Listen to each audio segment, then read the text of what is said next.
Good afternoon, ladies and gents. It is time for Torch Sports.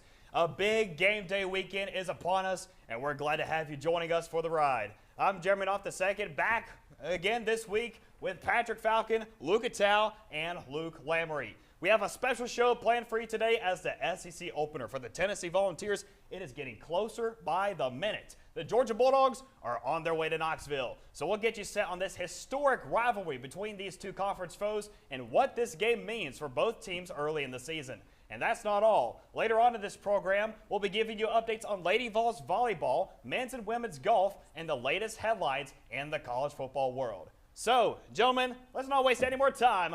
Let's get this ball rolling.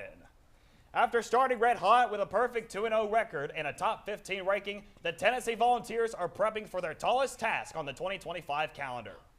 The Georgia Bulldogs are making noise with their number 6 pole position and junior quarterback Gunnar Stockton at the helm.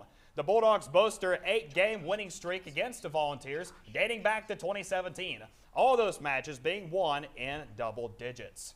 The Vols and the Dogs have previously played each other 54 times, but this is the earliest the two have squared off against each other since September 9th, 1995. You got to go all the way back then to week 2 in that season. Previous 4 meetings, all of them took place mid to late November. Now, this is the first conference game for both of these teams. And with this Goliath of a game approaching, if you're the Big Orange, it's almost like you don't even know where you begin to physically or mentally prepare for the Bulldogs. Exactly. Well, I'll tell you where they start physically is with the conditioning. Georgia is a very physical team, and SEC ball in general is a very physical conference. And Georgia's going to bring that physicality to this game. So I hope that Josh Heupel's had these boys running their stairs this whole week, getting them ready for this game, because they're going to have to keep up with the pace that Georgia is going to want to play at. Now, Tennessee plays at a very quick pace, but the physicality that this Georgia team is going to bring, Tennessee's going to have to match that, and that's a tough thing to do. Well, this is going to be a game that the Vols are going to have to go until the end, which is something that we haven't seen very much this season so far for the Vols. And I think one thing that I'm looking for in the Vols is a little bit of patience, because on that defense for Tennessee, you're looking at a lot of holes. You're missing Gibson, you're missing McCoy, and so all of a sudden you might be looking at Gunnar Stockton. For the first 2 weeks, you're playing Marshall and Austin Peay. He might, believe it or not, actually have some success here for the Vols. I can't even believe I'm saying it, because the first 2 weeks, and certainly, you know, you're working with a new system if you're Georgia, but they really didn't have the stats or the scoreboard numbers. So I'm saying I think that Gunnar Stockton might actually have some success here, and you're going to have some patience and some mental wherewithal to deal with that. I agree with that patience, but I'm going to flip it onto the offensive side of the ball. It's hard for me to say the offense looked sloppy when they scored 72 points, which set a program record. But there was a bad snap, fumble, kind of snafu, kerfuffle, whatever you want to call it in the backfield. Joey Aguilar was high and behind on some of those passes, and the receivers are still dropping balls. Those are mistakes that aren't going to hurt you versus even a lesser team like Syracuse, but definitely not versus ETSU. But when you get into a big game versus Georgia, when you have to play not just physical and condition, but execute for all 4 quarters, those are things that can't happen because they will kill you the entire game. I want to go back to something Luke Lamery said. Tennessee has been very close to Georgia in a lot of these games over the last decade and a half, but most of the times they have not been able to seal the deal. So that is definitely something that the Volunteers are going to have to focus on, is stay competitive through all 4 quarters and get the win. Well, it takes discipline, and we've talked all about this in the last couple of weeks here, but this is a relatively new team for Tennessee. 41% of this team is brand spanking new from the start of the year. I said this in the first show, but if you look to your left and you look to your right, if you're Tennessee, somebody on there is more than likely starting a game for the first time. They've never gone to the end of a game with an SEC opponent. Can you sit there and process that? I mean, that's going to be something that is really going to be a test for this Tennessee team in this 4th quarter, because 72 to 17, they're on the back burner. I think I saw Luke Attell out there on the end. Like the full team definitely wasn't playing. I wish I had the talent for that. But you said it great. Heupel always says play the full 60 minutes, and that's what this team is going to have to do. But with the young core, there could be some shakeup. And can you imagine your first SEC game being against the Georgia Bulldogs? That is brutal. For Joey brutal. Aguilar, too. Yeah. That's outrageous. And there's a lot of youth and there's a lot of inexperience. And if I'm Tennessee, if I'm Heupel, there's a little bit of wariness in that Rolodex. Not even for just the new guys. But if you remember last year, this team had struggled finishing in the 4th quarter throughout any game. Remember, if they were playing Kentucky or if they're playing Oklahoma or if they're playing a bigger game like Georgia, they couldn't finish, even dating back to last year. So some of those veterans still struggle with that. Yeah, welcome to the SEC. Your first opponent is the Georgia Bulldogs, who have really shown dominance in the SEC over the last 10 years or so. And they're definitely going to look for a big performance this weekend against the Volunteers. We'll have a lot more to cover about the Bulldogs later on in the show. But for now, let's rewind the clocks to last Saturday when the Volunteers hosted the East Tennessee State Buccaneers. It was a day that the Big Orange were firing on all cylinders. Joey Aguilar made his presence known with 2 passing touchdowns and 288 passing yards, all of which occurred in the first half. Chris Brazel II and Mike Matthews delivered for the wide receiver corps with 3 scores in the checkerboard, and the senior running back, Star Thomas, accomplished that same feat all on his own. It was a convincing victory for the Volunteers, with the final tally being 72-17 over the Bucs. Even though ETSU may have been a lower level opponent compared to Tennessee's first matchup of week 1, that being the Syracuse Orange, they still did more than enough to put on a show for the Neyland Stadium fans and come out of there with a win. So on that note, how has the communication and the game plan changed with this squad from week 1 until now? I think the game plan stays the same. I don't think you change anything. Granted, it's a much better opponent and much higher quality team than ETSU, but the message stays the same. Foot on the gas for 60 minutes and put up 70 points again. That's like the message stays the same. That doesn't change. Heupel has to coach this team the same way he did against ETSU. It's just you're playing a better opponent. But throwing up 72 points against ETSU and then changing the message to being, oh, let's score a couple touchdowns against Georgia and call it a day. No, you should expect to go out there and put up another 70 points. The game plan stays the same. That might not happen, probably won't happen, but that's what the mindset has to be. I agree, and I think when you head into that game, you might pivot. You might go in there and say, let's keep the same thing rolling, but if something happens, you might have to backstep. Like if Gunnar Stockton rolls out and all of a sudden starts connecting with his receivers, Heupel might is that, I don't know. I'm sorry, was that mean? Anyway, and I'll tell you what, don't discount Gunnar Stockton. Because he is absolutely a talent that looks fresh. He's got the experience of being behind a veteran quarterback at Georgia, and Heupel doesn't discount him either. He said he's played really well. You look at him this year; he's taken great care of the football. He's been accurate, and he's got the ability to be extremely mobile. This is Josh Heupel talking about Gunnar Stockton. They've watched more footage than I guarantee you we have. They've been in that film room, probably Chinese water torture just over and over again. I mean, it's something where you can sit here and say, well, the stats don't look good for Gunnar Stockton, but I guarantee you this is a quarterback that knows what he's doing, and so you have to be more physical on the line, you have to be more disciplined on the defense, and you cannot let them go. And Stockton's unique because you don't see it, at least right now in college football, you don't see a lot of guys who are sitting behind a quarterback for a couple years, getting that experience. You see guys who are coming in freshman year, 5-star recruits, whatever, expecting to start, or maybe sit behind a year of college football and then they start. But Stockton's a guy who's had a couple years of sitting behind, like you said, quality quarterbacks at a quality football program. So he's a tricky situation because you haven't seen him play too much, so the film on him is a little limited, but you know he has the experience because he sat behind those guys. That's true, but I think that is actually the reason the message needs to change because going into it objectively, this game isn't versus Syracuse or ETSU, and every player knows that. All the coaches know that. They know this is a big game. So I agree. The message needs to be, let's go put up 70 again. But there's going to have to be more adjustments. You're going to have to fight through more adversity, and the coaches just need to be blunt with the players on that. Also, the game plan schematically has to look different. You look at those first 2 games, a lot of hitches, a lot of inside zone, the occasional post. It was very cookie cutter. Vols didn't want to show their hand. It makes a lot of sense. But how is Aguilar going to play when they do give him the keys to the Lamborghini instead of having him drive the minivan or something? Yeah, and I like that. That was nice. and the other thing that we like to talk about a lot on this show is discipline. Yeah. And if you're Josh Heupel going into this matchup, that's a word you're repeating a lot. And you've talked a lot about penalties last week. Yes. Penalties was a big penalties thing. are killers. I mean, against ETSU, penalties were killer. Against Syracuse, penalties against were killer. ETSU, now we're looking at Georgia. Georgia, exactly. It's a much tougher Tennessee's opponent. looking at Georgia. And yeah. those penalties have to go down, and that discipline has to go up. It's the same thing with the drops. It didn't hurt you versus Syracuse, didn't hurt you versus ETSU, but, I mean, you had, I think you had 4 in the first game, you had 3 in the next game. I mean, those are drive killers. Mm-hmm. You're gonna cost us 20. You're gonna cost Tennessee 21 points versus Georgia. You can't do that. And it's also confidence for Aguilar too. if he throws a good ball and he sees receiver, And you drop it.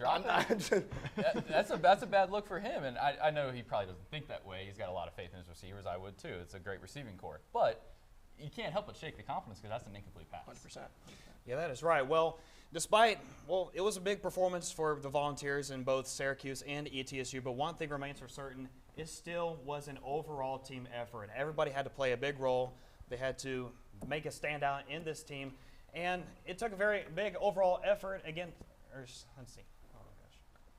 Well, you're exactly right, Jeremy. I mean, it took a group effort for the Volunteers to achieve that result. And so I think if you're looking at a lineup, and I guess I'll pose a question to you guys, if you're looking at this lineup, who is somebody from ETSU that you saw would like to make a bigger role for Georgia? I'll go Star Thomas. I know you love Star Thomas. I love Star Thomas. I mean, you and I have talked off camera. He's a big boy. I love his power, and he just runs them over. Oh, you and I have talked off camera. He's a guy who's a big back, who's a power back, but he's strong. Quick. He's quick and he's shifty, and you don't see that a lot where it's a big, hefty guy who can move like that. I don't want to draw a heavy comparison, but he's a little smaller version. He looks like Derrick Henry to me a little bit. And he does. He's got the hair too. Yeah, he's got the hair too. There you He's go. got the drag. Exactly. That's exactly right. But I mean, if you look at these plays, he's just powering through guys, and then he shows off his speed there. If you have a guy that can do both of those things in one running back, not to mention you also have Deshaun Bishop and you have Peyton Lewis. It's a mini three-headed monster like we saw a couple years ago. You talked about that physicality. He's going to be a big tone setter for Georgia. 100%. He needs to be, and all three of the running backs need to be. I'm going to look at defensively. I'm going to look at Colton Hood here.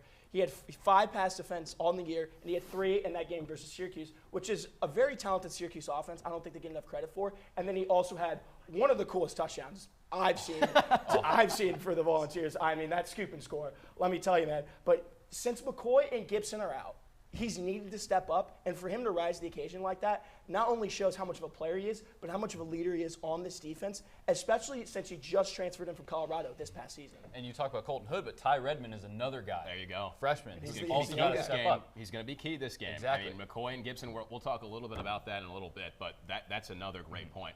For me, I'm looking, the three of us have talked a lot about the drops and the receivers.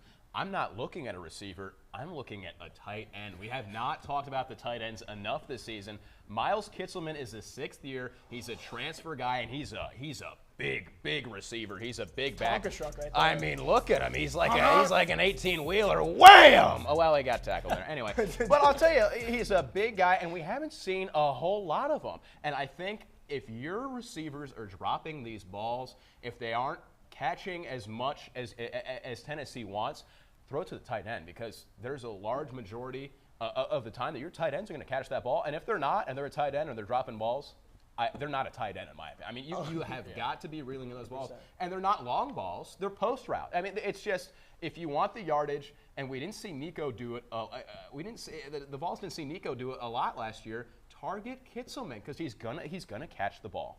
That's my little rant there. Reliability is a big thing with tight ends, especially for a new quarterback in a new system. As someone who's played the position before back in my heyday of high school. You played tight end? Are you serious? I played quarterback. Oh, okay. You love the tight end. He was throwing to the tight end. Wow. But we talk about the tight ends, and something that'll be interesting to see in this game that we saw previously from Heupel calling plays was that you would see Kitselman and Ethan Davis on the field at the same time for a couple plays. Yeah. That's a little wrinkle in the playbook that could do the Vols pretty big favor, because when you have 2 of them in there, you can don't know block what's and gonna you can run and you've got options. Who's And catching the ball? Who's That's blocking? a wonderful, wonderful thing. 100%, and they're both big guys. Oh, they're both Kitselman can block. Kitselman can ginormous. catch. Davis I can love block, a Davis good, can powerful football player, and 100%. I think we all love watching highlights of when you just stiff arm a man right on the ground, or you lay. I mean, the Star Thomas highlights got me. I looked, it was a monster last week. I mean, it was unbelievable. Oh, my goodness. Well, after the game, I got to ask Coach Heupel on the importance of him seeing his backup quarterbacks stepping up and making big plays on the field.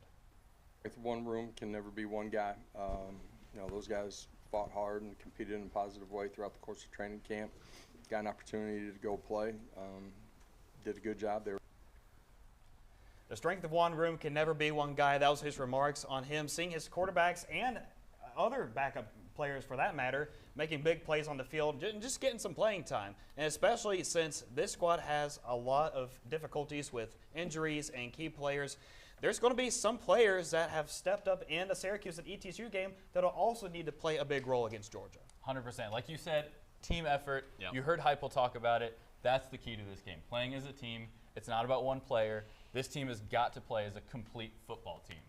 I think we've hammered it in any way, in every way possible. I think the Vols have to be disciplined. They have to be conditioned. Which, if they're not conditioned, somebody in that office needs to get it together. I'll just say that. But I think that the Vols need to be disciplined. You have to play together. And my goodness gracious, do not let off that throttle, because you can't afford it. You can't afford it if you're Tennessee. 100%. Jeremy, where are we going next? Well, to give us more insight on the highlight players from this past weekend, let's send it to our play-by-play guys. Zach Pelfrey and Lucas Rice-Weber, take it away. Thank you, Jeremy.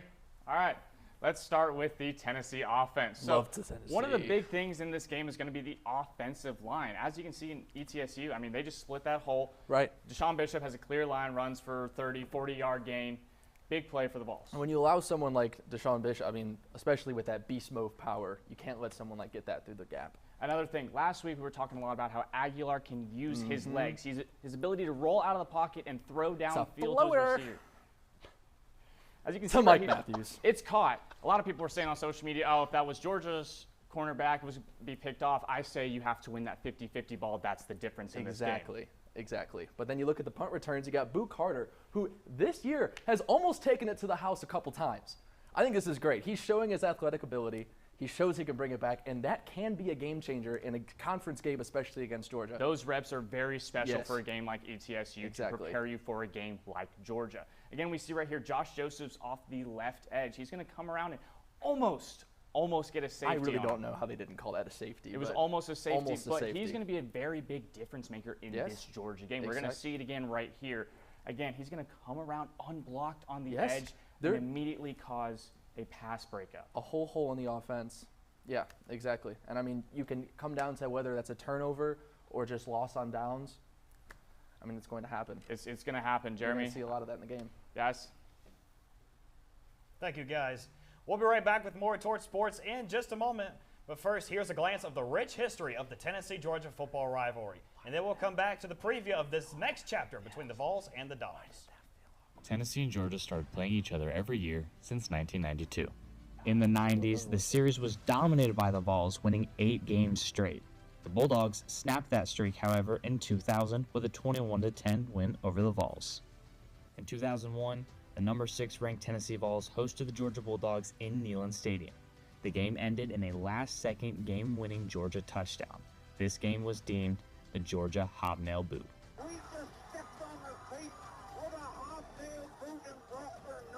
The next 13 years, Georgia dominated the series, winning 9 out of 13 games. The Vols didn't win another one until a 2015 comeback win over the 9th-ranked Bulldogs. Out of the way, incomplete. Brian Randolph swats it away, and the Tennessee Volunteers have held off the Georgia Bulldogs. The following year, Tennessee traveled to Athens and turned the series around with the Dobbs Nail Boot. Dobbs heaves it.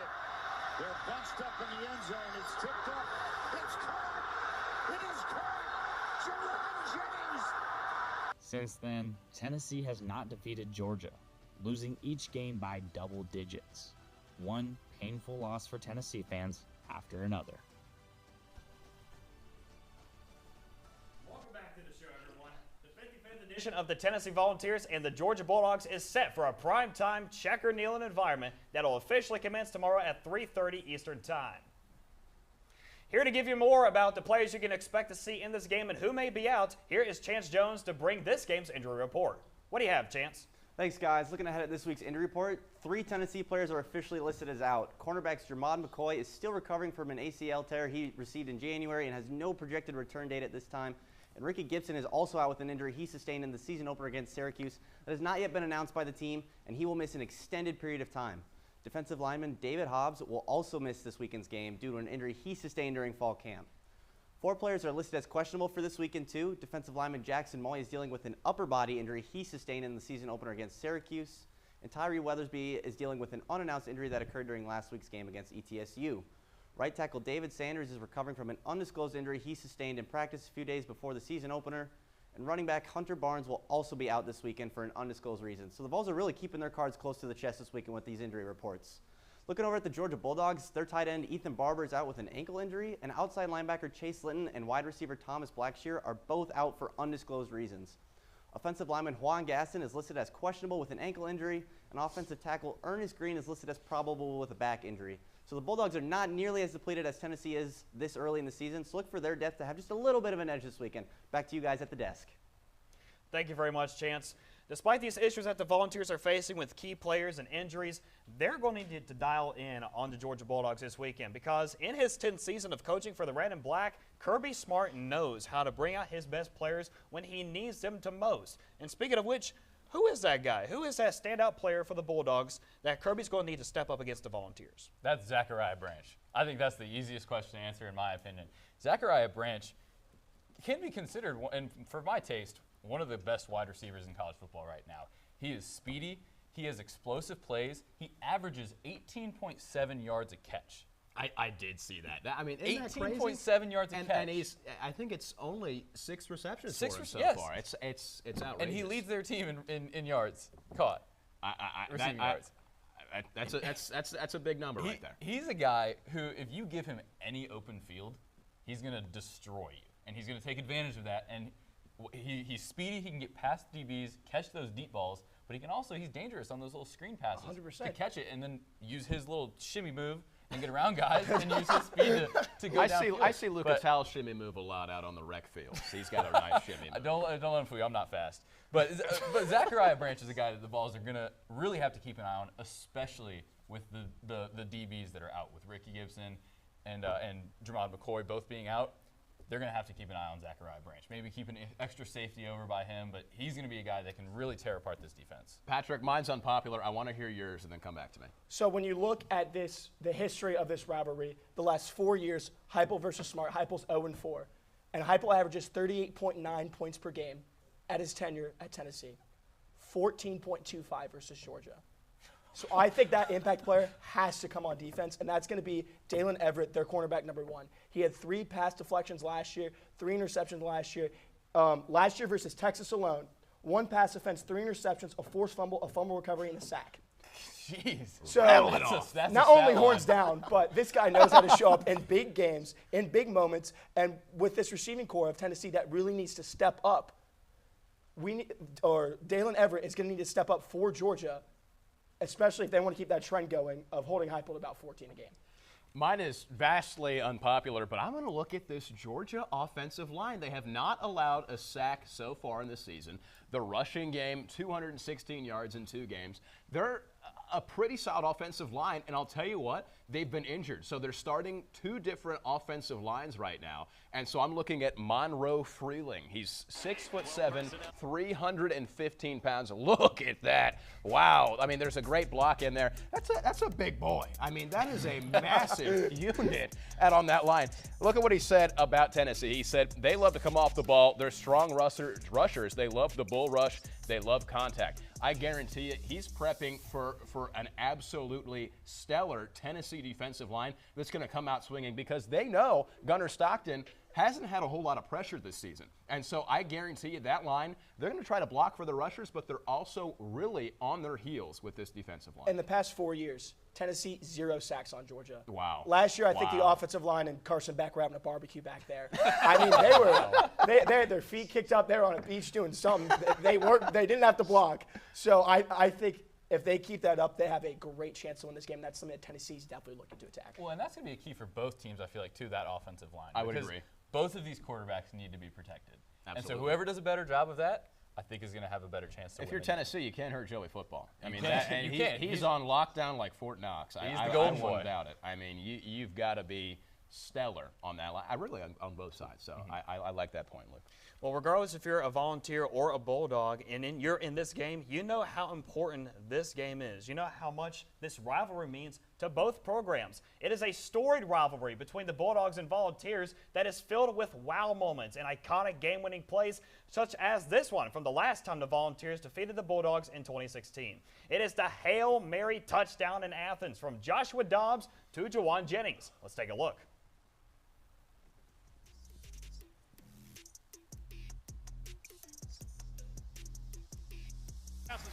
Caught by Tennessee. Tennessee wins. Caught by Tennessee. I love Kessling. Yeah. We love Mike Keith, but I think every voice of the Vols gets me different chills in different ways.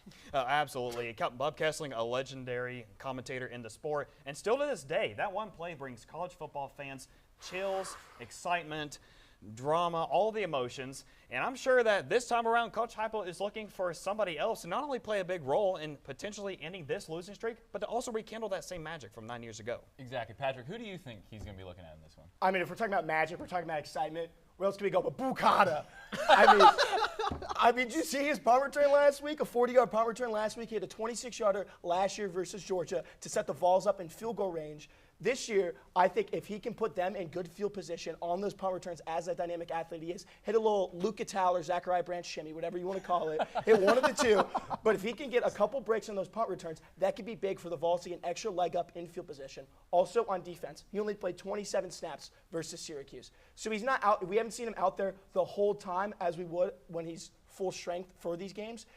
And if you guys remember, there were some rumors about him transferring, him wanting some more NIL money. A lot of it was he run a role in the offense. So are we going to see him maybe line up at slot for a couple plays, maybe get a couple screen passes? I think that could be big, especially if Georgia's not looking for it. There's no film on that.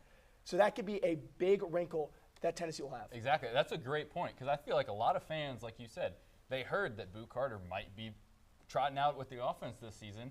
We haven't seen that yet. Could that be something they're hiding for Georgia? We saw it during spring practice. We have not seen it yet. But you don't need to show your hand versus Syracuse and ETSU. But I think no time better than now. He's absolutely a wild card, and I truly believe you could send him out there and kick her, and he'd probably not. I mean, if you want to talk about blood-born athlete, Boo Carter is up there, and when he committed here, I mean, his commitment pictures were so scary. I don't know if you've ever seen his commitment picture, but he looks like he just wants to, take a bite out of you. But he's a really talented athlete, and I completely agree. I think that's somebody you got to look out for. I'm gonna look out at Mike Matthews because Mike Matthews, the Volunteers didn't use him a whole lot last season. There wasn't a whole lot of utilization there. This year, the Vols have started to slowly increase him, and it's one of these things where Patrick highlighted, you don't play your full cards. You don't let the dealer see your cards for Syracuse and ETSU. Mike Matthews, maybe for the Vols, send him down on that streak and let Joey, because Joey's been pretty solid with the deep ball. 100%. Maybe you let Mike Matthews at it. I'm right on the same page as you. Mike Matthews, who I'm going to be looking at. And you said, in the question, you said, who are we looking at to maybe recreate this Georgia miracle from a couple years ago? And Mike Matthews, in my opinion, is this year's Jawan Jennings. I mean, wow. If you look at Jawan going up for that Hail Mary grab, kind of looks like ETSU last year. It kind of did. Mike Matthews I don't getting mind up that there at for all. that catch. Wow. There's some similarities there. Yeah. So Mike Matthews is going to be a huge addition that is going to be stepping up for this team in this matchup. Yeah, we've talked about a lot about how the Vols are preparing for this primetime showdown. Now let's take a look at how Georgia is preparing for this game this Saturday. Zach, Lucas, who stands out to you? Yeah. Well, let's go ahead and take a look at this Georgia defense, playing a lot of veer and shoot like Tennessee last year, and we see on the right guard of their offensive line, where we were talking about Josh Josephs coming off there, almost causing the incompletion or even a pick six. Who knows? But we're seeing a lot of fast-paced offense. Here's a good idea of when it gets blown up. Misses the block, flatlined. We'll see if they take that against Tennessee on Saturday. But let's look at the end of the first half. They're on the 1 yard line, and they not have one, not two, but 5 chances on the 1 yard line to score. That is not an opportunity that you can pass up against a conference opponent, especially like Tennessee. And, I mean, there are just missed passes, slip-ups, just small mistakes that you can't make when the game truly matters. Now, the key for this game will ultimately be Tennessee's offense versus Georgia's defense. More specifically, they haven't thrown a touchdown in 4 years against Georgia's defense. Right here, look, 1, 2, 3, 4. 4 corners out in the backfield. You load the box. What does that do? Can't run the ball, can't throw the ball downfield. But it's a lot of faith. Georgia puts a lot of faith in their corners, in their DBs. Exactly. Again, we see right here, load the box up front. Everybody's covered downfield. What does it do? Cause the quarterback to then roll out of the pocket. It's Austin P. He eventually gets sacked. Now, the key for this game will be this next play right here. rolling out of the pocket, throwing downfield right here. Can Tennessee win that 50-50 ball? That's what matters. That will be the difference maker one-on-ones. in this game. Not the run, not the defense. Can Tennessee win that 50-50 ball downfield to score more than 17 points against them? Jeremy? Thank you, guys. You'll be getting to see Lucas and Zach a little bit more later on in the show. So we have gotten to see what Georgia is doing, what Tennessee is doing to prepare for this primetime showdown. Georgia especially is looking to continue this winning streak, extended to 9 years. But how much would it mean for the Volunteers to end this losing streak and put a big primetime SEC win on their resume? I mean, this would be a dream start for the Vols this year. You go into the season not sure about the quarterback situation. Obviously, the Volunteers are going to have confidence in Joey Aguilar, but you never know. He's never played SEC ball. He's never played for Tennessee. It's a new team. So there's a lot of questions up in the air. Well, you get 2 dominant wins to start the season, then you, week 3, beat Georgia. That's a dream start for this team, and that's something that would give them a ton of confidence going forward. Well, and let's take a look at their schedule here. I mean, if you beat Georgia, for the Volunteers, who else is on? I mean, you're looking at Alabama, Oklahoma, Florida. That's 3 teams right there that at least I identify that would be tough games to beat. But even then, you're looking at a rest of the schedule that's not too challenging for Tennessee. And I know Tennessee is known to drop a game here and there, but imagine this. Imagine Tennessee starts 3-0 with a win against Georgia. And when you look at the landscape of the SEC, the past 15 to 20 years, it's kind of been one team has been very dominant. For, 15 of those, it was Alabama, goodness gracious. Yeah. Past 4 or 5, it's kind of been Georgia, with Texas there a little bit last year. Who is it this year? It's wide open. No one knows. I mean, maybe LSU, but you look at the 4th best team in Florida with the Gators. You look at the team that lost to FSU and Alabama. I'm not as worried about those. If Tennessee beats Georgia, how can you say Georgia's the best team in the SEC? If there's a year to do it, this is definitely the year, because that conference is wide open, and you want to book a spot in Atlanta, this will pay a lot of dividends. I think it dramatically increases the ceiling for this team this season 100%. by almost eons. And I think if you're looking at the schedule, this could very easily be a three-loss season for the Volunteers. And with a quarterback that came in with a new system, a transfer quarterback, you basically trade quarterbacks. I mean, that is far beyond anyone's expectations. And we're talking a lot about what this means for Tennessee, but just real quick, if I may, let's look at what this means for Georgia.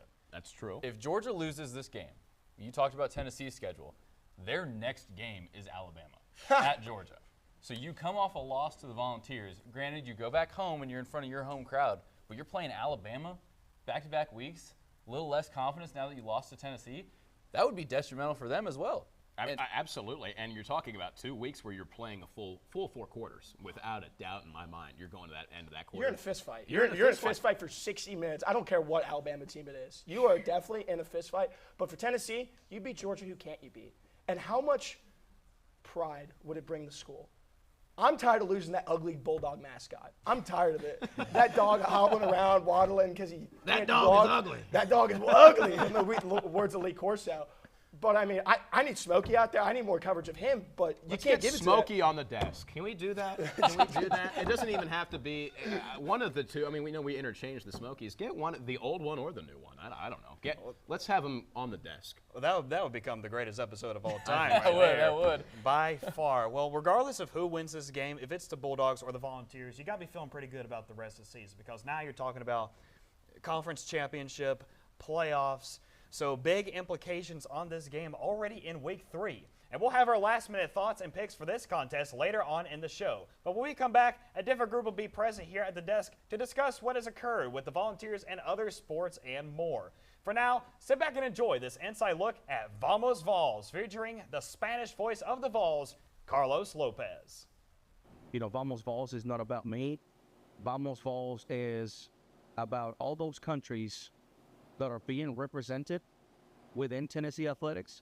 And I just want to do something special for them. I just want to embrace their culture, put something on social media, put something on YouTube. That way their prospective families can see what their sons and daughters are doing here in the United States. Every interview that I do, everything goes back to my mom. All the sacrifices, immigrating, migrating from Venezuela here, everything goes back to my mom. So I know that Joey's mom and dad have sacrificed so much for him that I wanted to tell her congratulations. And I did post a picture of me and his grandmother, and she's sitting down, and I'm standing in front of her, and she's holding my hands. And in the Hispanic community is, que Dios te bendiga. God bless you. And she said, que Dios te bendiga por lo que estás haciendo. God bless you for what you're doing. And just the simple aspect that she gets to listen to her grandson in her native language. I mean, the way that we are reaching people's heart is amazing. Man, we're growing. We are now in 25 plus countries worldwide through social media. Streaming is incredible. We're being reached out from multiple countries worldwide that people want to tune into Vamos Vols, to see that people are truly engaging with what we are trying to do here at the University of Tennessee with now not bringing Spanish broadcasting. Spanish broadcasting is here. But now how can we elevate not just Vamos Vols, but how can we elevate the University of Tennessee worldwide more than we already are? Hello, ladies and gents. Today, the Torch Sports crew is here with the new voice of the Vols, Mike Keith, as we discuss the importance of this game between the Georgia Bulldogs and the Tennessee Volunteers. First of all, Mike, I got to ask, what are you expecting to see out of the first SEC game you're getting to call for the Vol Network? I think it's going to be a wild atmosphere. I think that's the thing I'm most excited about is I've gotten to come back to some games over the last 20-plus years. I got to see an Alabama game in the 1998 season, but most of the ones I've gotten to see have been the Labor Day games where Tennessee's playing opponents and the game's generally over by 2 minutes into the second quarter. They're ahead 31-0. So everybody's having a good time. But I haven't seen the competitive SEC game since I saw 2001 LSU. And I'm excited for this opportunity to not only get to see Tennessee football, but to get to see a big SEC game and quite obviously get a chance to call a big SEC game, which I've never gotten to do in my life. Yeah, that is going to be an incredible experience. The Neyland Stadium knows how to get loud. It's going to be sold out, Checker Neyland, prime time. It is going to be an incredible environment to see. Well, looking ahead into this game, the first 2 weeks for Georgia, it seems like the Bulldogs are kind of in a weird spot. They are 2-0 right now with wins over Marshall and Austin Peay, but they haven't really shown the same level of confidence or dominance like they have in years past. But as you know, this is a big rivalry game coming up. So what adjustments can we expect to see out of the Bulldogs this weekend? Well, you say they're not as dominant as we've seen in previous years. Let's not discount the fact they've still won their first 2 games by a combined 60 points. That's still dominant in my eyes. And even though it is Georgia and they're a top SEC program, top college football program, it's not up to their standards, but that's still a dominant performance in the first couple of seasons. But I'm looking at their defensive line. In the first 2 games, they've only gotten 3 sacks, which 2 games, 3 sacks, you look at that, might not be a lot, but they're third worst in the SEC in that category, 10th in the SEC.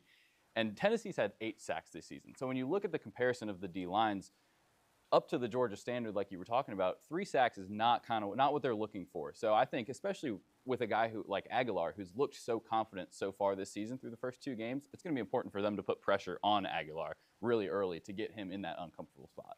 I agree, and bouncing off that with quarterbacks, I think it starts with Georgia's quarterback, Gunnar Stockton. He has not looked comfortable these past 2 games. I can't tell if the offense is too simple and they're just trying to hide their plays from Tennessee and their other SEC opponents, or if it's already too complex for him and he can't keep up. But either way, they need to figure something out. Their leading receiver is Zachariah Branch with 112 yards on the season. They need to get the ball in playmakers' hands and push it downfield a little more. His long in the Austin Peay game was a 19-yard pass. I think it's Stockton as well. I mean, you're looking at a guy who is averaging 7.2 yards per pass attempt. It ranks 13th in the SEC, 71st nationally. And we're looking at a defense here for the Vols that Gibson and McCoy are out. And Mike, I mean, they might throw the ball downfield here if you've got Ty Redmond in. Well, they've got definitely some receivers who can do it. I mean, when you get Zachariah Branch, who, he's a guy that probably when he goes to the NFL Combine will have a great chance to set the record in the 40. So you have a guy who can go by you. The problem with him is you can throw short to him. He breaks 1 tackle or you miss, and he takes it to the house. He did that in the Marshall game on a 47-yard touchdown that should have been a 5-yard gain. So that scares you. Colby Young, some of the other receiving talent they've got. They have backs who can catch. I think the big thing about Georgia, and this reminds me some of the Tennessee-Florida series in the 90s, we would come into game 3 thinking, well, this is the year that Florida doesn't have it because they beat Kentucky on the last play of the game, where they only beat so-and-so 42-14 or whatever. Georgia hasn't shown anything. Nothing. They haven't had to show anything on offense or defense. Now, Tennessee hasn't shown everything either. So I think the game of adjustments will come into play very, very early, because you'll see both of these teams start to show wrinkles offensively and defensively that they haven't put on tape. And what makes it so important is both teams' personnel is so different due to the fact that you have to play freshmen now because you don't know how long you're going to have them. And the second part of it is you have so many transfers. Both of these teams are so new, and with the wrinkles they'll show, the adjustments are such a big factor for both clubs, and that'll be a huge thing to watch, particularly toward the second quarter, halftime of this ball game. But when it comes down to it, Georgia's going to hit. I mean, that's what you know. That's what you know they're going to do. They're going to hit. That's what they're built on. You have to match how physical they're going to be. Tennessee did last year. Tennessee hit with them. I mean, there was no problem standing up to the physicality. But you've got to be able to do that and still execute and make big plays. Tennessee has made no big plays in this game outside of the Jalen Wright run 2 years ago, and that's why Georgia has consistently won over Tennessee, even in the Josh Heupel era.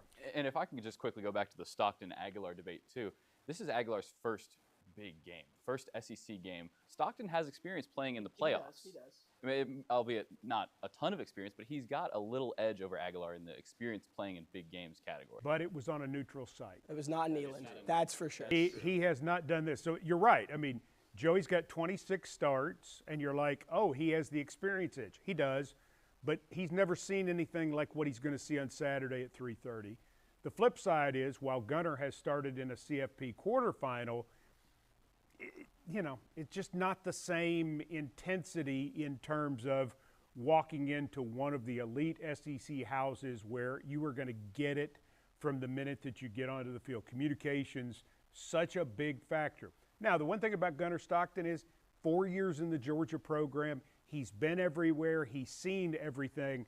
So if you had to have a guy who didn't have experience, this is the kind of guy you'd want to have. He's smart, and that's what everybody talks about, his brains. They say he's country strong and he's country tough, and he's a better athlete than you think he is. His running, and Joey Aguilar's running, the running of the quarterbacks, period, especially in designed runs, could be a big factor in this game. Yeah, this is going to be a big game for both teams, and like you mentioned, this is the first time that both the Bulldogs and the Volunteers have really been tested this season, especially going back to a few years ago. This game would usually be like mid to late November. This is the first conference game for both these teams this year, so it is a big one. Both teams looking to start 1-0 in SEC conference play. Well, now let's switch it over to the other side of this rivalry, as Tennessee has gotten off to a very impressive start with big wins over Syracuse and ETSU, and they have the talent to show for it. But when Georgia comes to Knoxville, who are they going to have to rely on in hopes of defeating the Bulldogs for the first time in 9 years? Patrick, what are you thinking here? I'd like to hear what you say first. I'm thinking Joey Aguilar. I mean, a little bit obvious, but Joey Football, Joe Money, whatever you want to call him. I mean, he needs to show up. He needs to, first of all, just run the offense. I mean, you have two running backs who are averaging over 6.5 yards a carry, over 150 rushing yards in the season, and that's not even counting Payne Lewis, who we know is a talented back. So run the offense, handle the moment, but he's going to need to make some big throws. You mentioned Tennessee's had one big play in the past 3 or 4 games, that Jalen Wright run. We have not had any big pass plays. Even with Hendon Hooker, he was missing some of those throws in 2022. During that game, I'm going to stop you there. I think we're forgetting a little connection. Aguilar to Braylon Staley. During the Georgia game, going back through the past season Georgia game. Tennessee hasn't thrown a touchdown pass against Georgia since 2021. I think that's what you were aiming for. Which for a Josh Heupel offense, that's a crazy stat. That is. For me, I'm looking defense. That Georgia offensive line has not allowed a sack this year. And if you're looking at somebody, it's got to be Joshua Josephs. He's got a forced fumble. He's got 6 tackles, 2 sacks. I think you gotta try to go for Gunnar Stockton there. I mean, you need to stop that run game. They've got 216 rushing yards so far this season. I think Joshua Josephs, he's a fierce guy. He loves contact. I think you're going to see a lot of fierce activity on that line.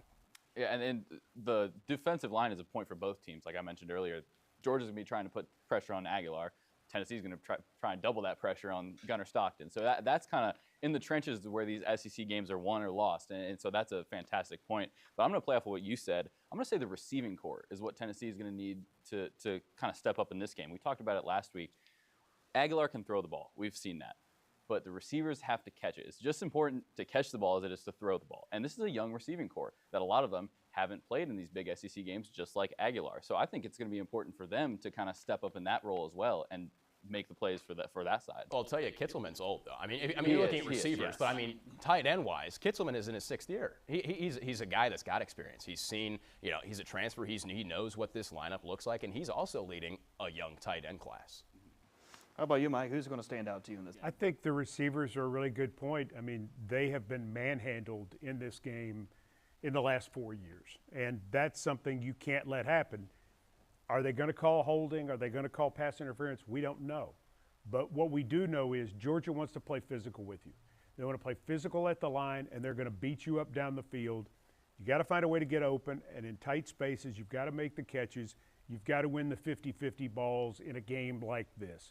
The best way to get them off of you is to start making some plays. I think the pass rush thing is such a key, too. Tennessee has not sacked Georgia's starting quarterback in this matchup since 2021, wow, which is another strange stat. So you consider no touchdown passes, no quarterback sacks of the other team. Georgia has won all of those areas. And so for Tennessee, I think what it really comes down to is they need big plays in this game. They have shown they can go toe-to-toe. They've shown they can do some things. They've shown they can drive the football some, but they've kicked way too many field goals. They've had plays that happened that could have been big plays in terms of the emotion, the intensity to turn the tide. For example, the Boo Carter punt return last year. You're up 7-0, you're running back the punt, and the punter tackles you. You only end up with a field goal. So it's a win for the Georgia defense because they get off the field giving up a field goal. If you finish that in the end zone, you're up 14-0, but it's also momentum. And in these moments, Tennessee has to be able to answer Georgia's momentum. I don't know if Georgia's as good as they've been in recent years. Maybe they're better. But what I do know is this. If you're going to beat them, you've got to make some plays. And it doesn't have to be crazy stuff. But it needs to be when you get these opportunities to run a punt back, you got to finish with a touchdown. You get inside their 10-yard line, you got to score. You want it to end with a kick, but you want that kick to be an extra point. And that's a lot of what Tennessee's got to be all about. And how Georgia has beaten Tennessee is how they have risen to prominence. Pressure defense, holding people to field goals, offensively pound you and pound you and pound you, and then be able to finish with their athletes making a play, either their offensive line, their running backs, or certainly their receivers. Last year, it was Oscar Delp and tight end plays. He was the problem. Well, I mean, 4 catches for 56 yards and 2 touchdowns, and that was something nobody saw coming. Nobody saw the tight end being that big a factor, but tight ends for Georgia were a big factor in that ball game. Could it be the tight ends for Tennessee are a big factor? I point out the quietness of Ethan Davis so far. Is he ready to have an Oscar Delp type of game in this matchup? And he being a Georgia native, I think that would be very special for him. Go ahead. I like what you said about the momentum. I mean, Max Gilbert has performed so much better for the Vols than last year. He's really kind of grown into his own. But for the Vols, you want to see him kicking the extra points. I mean, instead of those. You want to see him kicking the extra points instead of those field goals. You've got to get in the end zone if you're the Vols. And, yeah, like you respond to last question, Tennessee has done a good job of matching the physicality of Georgia and kind of standing toe-to-toe with them. but it's that big play that really needs to put them over the edge. It's that Joey's going to need to hit a deep pass. The receivers are going to need to get open on the go and go make a 50-50 catch, which is something that they have not been able to do in past years, even if they have been able to get 3-4 yards of carry. Well, I guarantee you right now, Coach Heupel's got to be feeling very confident in that fast-paced offense as they have been putting up some big plays, but Georgia is going to be a different animal, so to speak. So can they finally put it together against the Bulldogs? We're going to find out this Saturday. Well, there you have it, ladies and gents. Despite this game taking place early in the season in September, this could very well mean the season is on the line between the Georgia Bulldogs and the Tennessee Volunteers.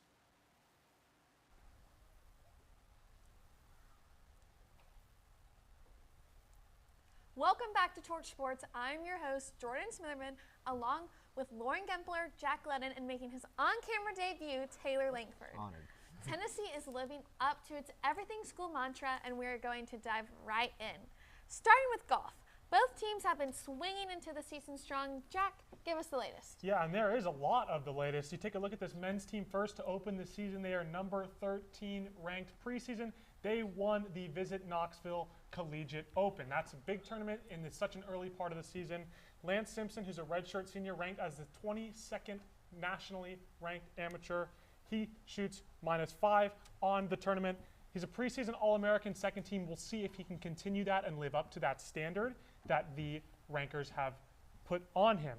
On Monday and Tuesday, they play 2 rounds, one each day against Chattanooga, so we'll see how that goes. That's how it's been going so far, just the first start of their season, and they play twice this week, as I mentioned. As for women's golf, number 17 ranked coming into the season. They were the runner-up at the Cougar Classic, lost by 3 strokes, but did shoot 16 under as a squad. Kyra Van Can and Sophie Engeseth both shoot 6 under on the tournament, and their next event is not for a little bit, September 22nd, just across the nation's northern border in Ontario, Canada, for the Canadian Collegiate Invitational. That's your golf update. Who was the golf player that qualified for the Masters or another big tournament? Do we know? That was Lance Simpson. Oh, sweet. Yeah. Nice. So that'll be huge for them. Nice. Love to see our golf team killing it. Well, we talk about Lance Simpson, and I wanted to point out just the depth to what this roster has. We have 5 guys that finished in the top 10 of the Invitational. Most notably, I'd like to point out Chase Keys. He made his debut as a true freshman, shot 66 the first day, faltered the next 2. He had a rough start, but overall, just all the talent that is on this roster. He was the #1 player in this class, the #1 prep golfer. So there is so much talent available on this roster, and we're only continue to grow as the season progresses. Yeah, and speak of talent, you got to look at Reed Lauder too. Auburn transfer, came in, shot 7 under, and ultimately helped lead this team to get their first victory, which would be Coach Webb's 12th tournament win, putting him at third best in program history. So men's golf they're doing well. I'm excited to watch them this season. Love to see it. Do not sleep on the golf team. Anyways, Lady Vols soccer quite literally has never been better than they are right now, as they are the #1 team in the nation.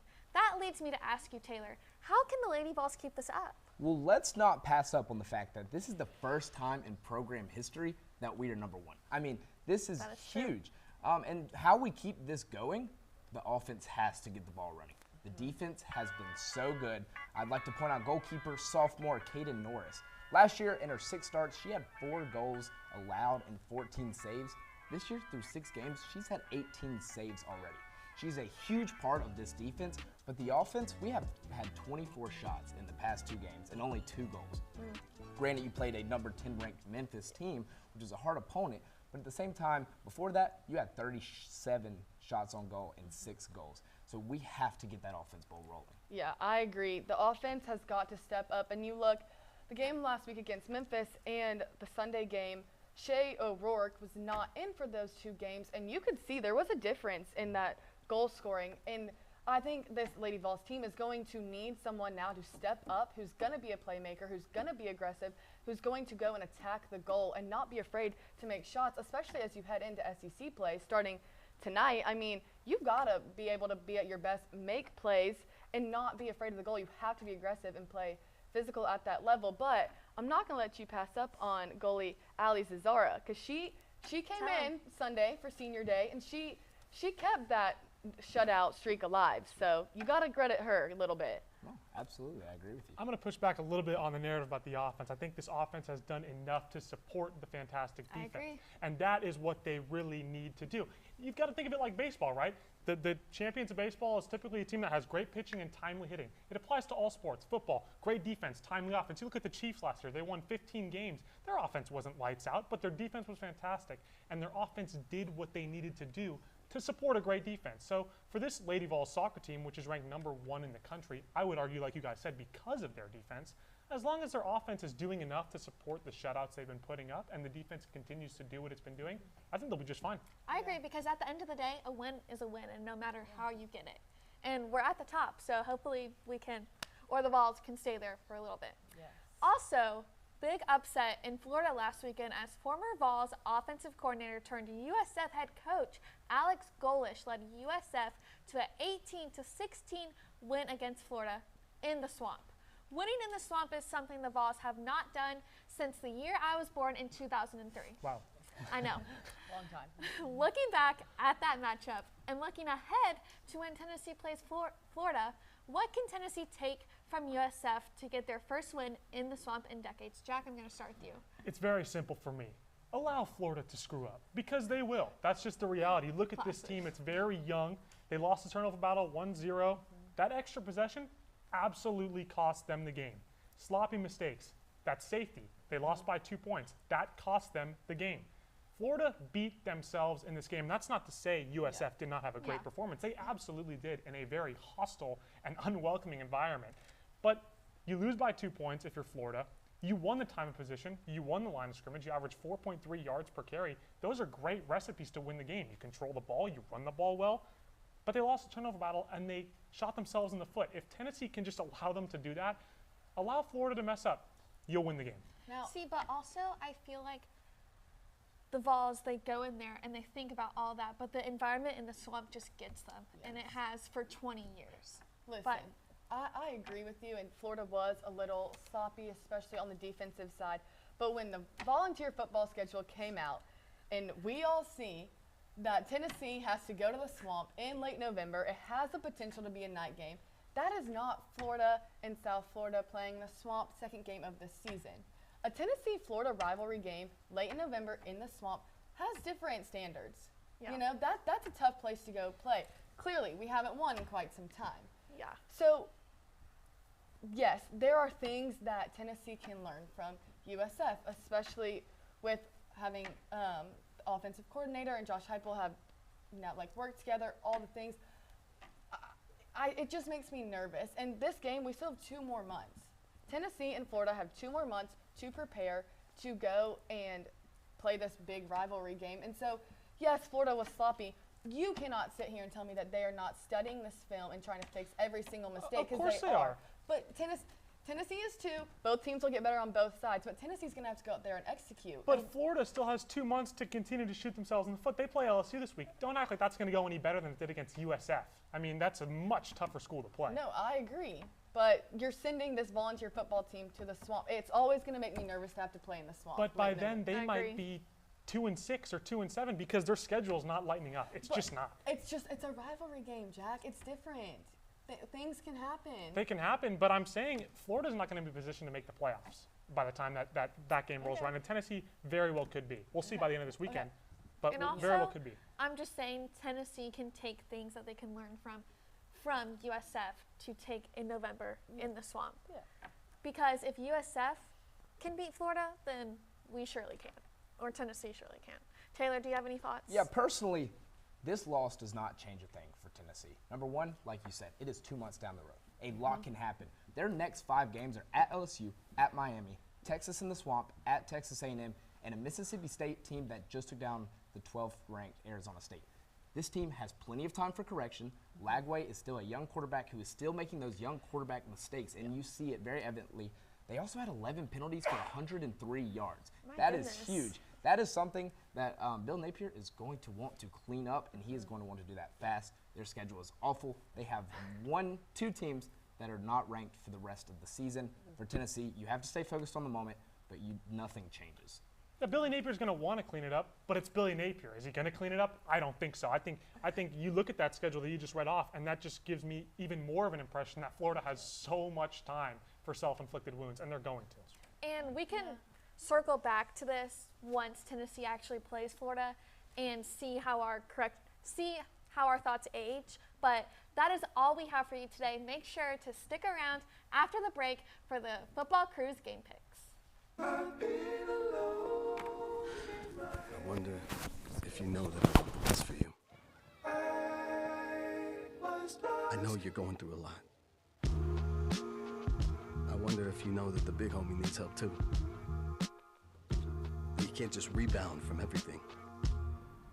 I know you've been grinding. Let's go, let's go, let's go.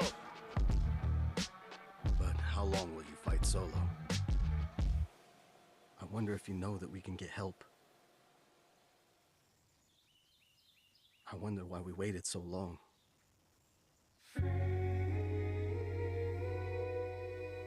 Not wondering anymore. Love, your mind. Let's see how far we can go.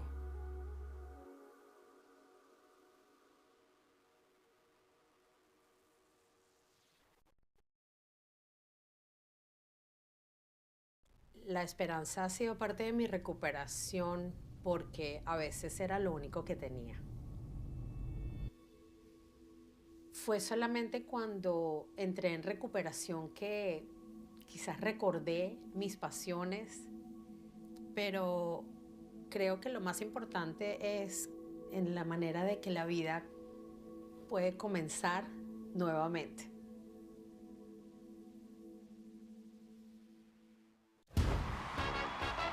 We are the Tennessee Volunteers.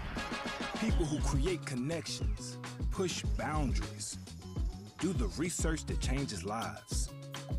We've got world-class academics and championship athletics.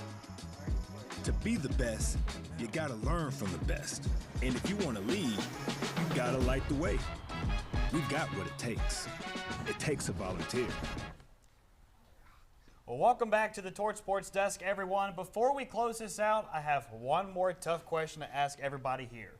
Who comes out on top Saturday afternoon in Neyland Stadium tomorrow? It is time for our game picks between the Georgia Bulldogs and the Tennessee Volunteers, starting with Patrick. Who takes this one? Luke, you were talking about having Smokey on the desk. I actually have something under the table. I'm just kidding. It's not Smokey. But it is a paper. It does say fist fight. This game's going to Hold it up so they can read it. Fist fight. This game's going to be a fist fight. 4 quarters. Both teams need to come to play if they want to win. I think Tennessee matches that physicality, and due to Georgia's slow start and them kind of not being able to catch up, gel very well, they're going to have to, in the words of the great prophet, Baby Keem, jump in that fire. I think due to that, Tennessee pulls out the win 27-23. I'm going to go down a similar route as Patrick. I'm also picking the Volunteers, and for me, it is all about momentum. It just seems like after the first 2 weeks of the season, those wins against Syracuse and ETSU, it shows that Tennessee's powerful, high-speed offense, it really is showing. And Georgia, on the other hand, yeah, they did pull off the win last week against Austin Peay, but it was pretty close. So a Neyland Stadium environment, sold out, checker Neyland, I believe that's all going to work in the Volunteers' favor. I got Tennessee 34-28. How about you, Lukes? Now, I'll tell you what. Tennessee has a great chance to win this game. They have a chance to do something very special. Snap the Georgia win streak and you know, take back the crown of this rivalry in Neyland Stadium. However, I don't think this is the year. I think they're going to put up a great fight. This is not going to be a season-ending game. I think it's going to be a very close game. And Tennessee is going to build a lot of momentum from this game. But I'm going to take the Bulldogs here 34-30. I have no words. I have no words. I think Tennessee's going to come out there, and I think they're going to come out swinging. And I like Patrick's sentiment all the way, fist fight. I also think discipline, and I also think, you said it earlier, conditioning. If you can go the 4 quarters, I think ultimately you're looking at a quarterback with more experience who's going to lead this team. And all of a sudden, when they see Aguilar leading and doing what he's doing and is connecting on those passes, then the rest falls in line. I'm going to go Tennessee. I'm going to go 27-24. Well, everybody, almost everybody here is picking the Volunteers over the Bulldogs. That is it for everybody at the desk with their picks. Now let's send it back to the play-by-play crew. Zach, Lucas, who's your pick? Want to go first, Zach? I guess I'll go first. Guys, it's kind of what I alluded to back in the play-by-play. I think this really comes down to one thing, the Tennessee receivers. Can they win those 50-50 ball matchups? That will be the storyline in this game. Tennessee's got some good receivers this year. They got a quarterback who's not afraid to push the ball downfield. I think they get it done. I think Tennessee takes this one. I would like to thank Luca Tell for taking the devil's advocate here because I did not have the courage to do so. I think this is a 50-50 chance. There's really no right or wrong answer here. But I would say, when it comes down to it, these teams haven't played so early, but there is no home sweeter or louder than Rocky Top. Give me the Vols 34-31. Thank you, guys. I thought Lucas was going to go the devil's advocate. I thought he said that because he was going to go with Georgia. Oh, my goodness. Well, we got some people going with Tennessee, some people going with Georgia. It split 50-50, so it's hard to pick an exact winner. It is going to be an awesome rocking environment tomorrow night in Neyland Stadium. And for everybody going to the game, we wish you all safe travels. Well, thank you so much for tuning in to this special edition of Torch Sports. Make sure you tune in next week for the recap of this SEC showdown and the preview of the Vols' next home game against the UAB Blazers. And the Torch Sports crew is going all across campus, delivering the best sports coverage and updates you can find. So don't you miss out. We're on Instagram and TikTok at Torch Sports UTK and on X at Torch Sports _UTK. So give Torch Sports a social media follow before you head out. That is all we have for you today. For Patrick Falcon, Luca Tao, Luke Lamry, and everybody else here at TVC, I'm Jeremy Knopf II. Enjoy the game this weekend. We'll see you next time. And ladies and gents, that was Torch Sports.